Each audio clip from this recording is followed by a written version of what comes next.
किसी मिरर से रिलेटेड जो टर्म्स हैं उनको हम लोग डिफाइन करेंगे। Today we are going to define some terms related to mirrors, specially spherical mirrors. What are spherical mirrors? All those mirrors which are obtained by a hollow sphere are termed as spherical mirrors। वो सारे दर्पण जो एक खोखले गोले से बनाए जाते हैं उन्हें हम लोग गोलीय दर्पण कहते हैं। तो सबसे पहली डेफिनेशन जो होती है वो है सेंटर ऑफ कर्वेचर, यानी वक्रता केंद्र किसको कहते हैं।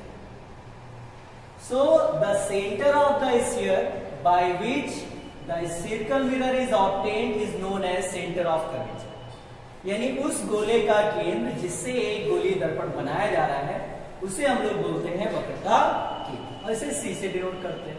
ठीक है स्टूडेंट्स। अच्छा, अगर हम लोग बात करें कॉनकेव मिरर की, तो देखिए इसकी ये वाली जो सरफेस है उस पर पॉलिश की हुई है हम लोग ने, और ये जो अंदर वाली सरफेस है यहाँ से रिफ्लेक्शन।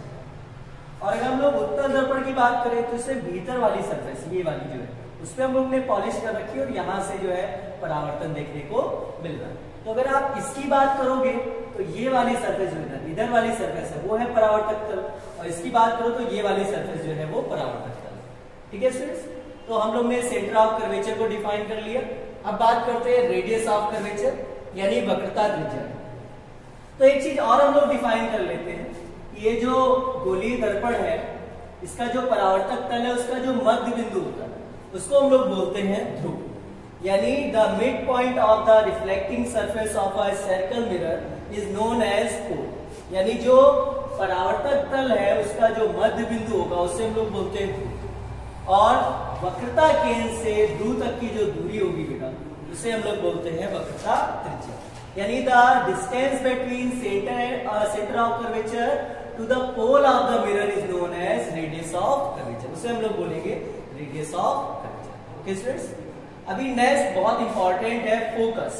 फोकस क्या होता है? तो देखिए यहाँ पे हमने 4 रेज आपको बना के दिखाई, ये 4 और वैसे ही 4 ये आ रही है। इनकी प्रॉपर्टी ये है कि ये देखिए जो प्रिंसिपल एक्सिस है, प्रिंसिपल एक्सिस क्या होती है? ये एक लाइन है जो सेंटर ऑफ कर्वेचर और पोल को ज्वाइन कर रही है। तो जो वक्रता केंद्र और ध्रुव को मिलाने वाली रेखा है उसे हम लोग मुख्य अक्ष बोलते हैं, और जब प्रकाश की किरणें मुख्य अक्ष के समांतर आ रही हो और जब वो किसी दर्पण पे गिरेगी, चाहे वो अवतल हो चाहे उत्तल हो, तो देखिए जैसे उनमें परावर्तन हुआ तो अवतल दर्पण के केस में वो मुख्य अक्ष को एक बिंदु पे जाके मिल रही है, और उत्तल वाले केस में देखिए इस तरीके परावर्तित हुई। तो अगर हम इनको पीछे बढ़ाएं तो ऐसा प्रतीत हो रहा है जैसे वो इस वाले बिंदु से आ रही है, यानी if the rays parallel to principal axis are made to incident on a mirror either concave or convex, either they meet at the principal axis at a definite point or they appear coming from a definite point on the principal axis, this point is known as principal focus, यानी जब कभी मुख्य अक्ष के समांतर किरणें आएंगी तो दर्पण से परावर्तन के पश्चात या तो एक बिंदु पे मुख्य अक्ष पे मिलेंगी या एक बिंदु से आती हुई प्रतीत होंगी, उस बिंदु को हम लोग बोलते हैं मुख्य फोकस यानी principal focus. Okay students. Next देखते हैं, अगर हम लोग एक तल की बात करें, एक प्लेन की बात करें जो इस तरीके का है, इस प्लेन की खास बात आप देख रहे हैं, ये जो मेरी हथेली है इसमें एक खास बात है कि ये जो है वो मुख्य अक्ष के लंबवत है और साथ में ये फोकस से होके जा रही है। तो एक ऐसा तल जो मुख्य अक्ष के लंबवत हो साथ साथ वो मुख्य फोकस से भी होकर जाए, ऐसे तल को हम लोग बोलते हैं फोकस तल, यानी a plane which is perpendicular to the principal axis and passing through principal focus, that plane will be termed as focal plane। उस प्लेन को हम लोग क्या बोलेंगे? Focal plane. ओके स्टूडेंट्स, एक और डेफिनेशन देख लेते हैं। अगर हम लोग इसकी बात करें, ये जो पॉइंट है अगर इसको हम M1 नेम दे दें और ये जो पॉइंट है इसको M2 नेम दे दें, और फिर अगर हम लोग इसको डॉटेड लाइन से मिलाएं तो एक डायमीटर बन के आएगा।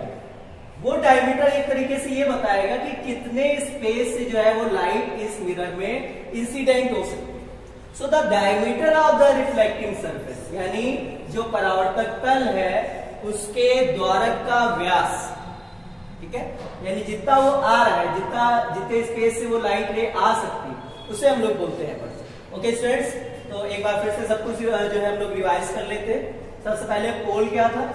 The mid point of the reflecting surface is known as pole, यानी परावर्तक तल का मध्य बिंदु पोल कहलाता है, ध्रुव कहलाता है। सेंटर ऑफ कर्वेचर क्या है? The centre of the square by which the circle mirror is obtained is known as centre of curvature. यानी वक्रता केंद्र उस खोखले गोले का केंद्र है जिससे गोलीय दर्पण बनाया जाता है। The distance between centre of curvature and pole is known as radius of curvature. वक्रता केंद्र से ध्रुव तक की जो दूरी है उसे हम लोग बोलते हैं वक्रता त्रिज्या। ठीक है स्टूडेंट्स, मुख्य अक्ष क्या है? The line joining C and P, C is center of curvature and P is pole, is known as principal axis। यानी दर्पण के वक्रता केंद्र तथा ध्रुव को मिलाने वाली जो रेखा है उसे हम लोग बोलते हैं मुख्य अक्ष। और मोस्ट इंपॉर्टेंट है प्रिंसिपल फोकस। प्रिंसिपल फोकस क्या होता है?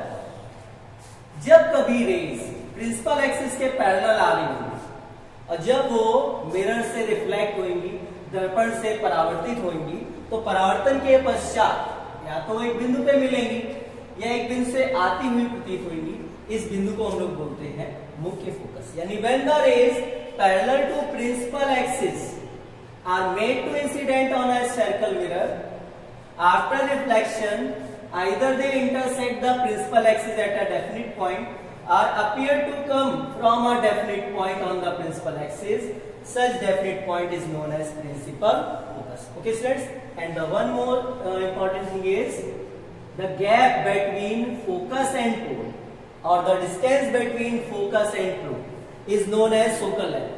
So the gap between the distance between focus, this point, and the pole, this one point, is known as focal length। Okay students, so all these points have been discussed here. Hope you have understood it. Thank you a lot.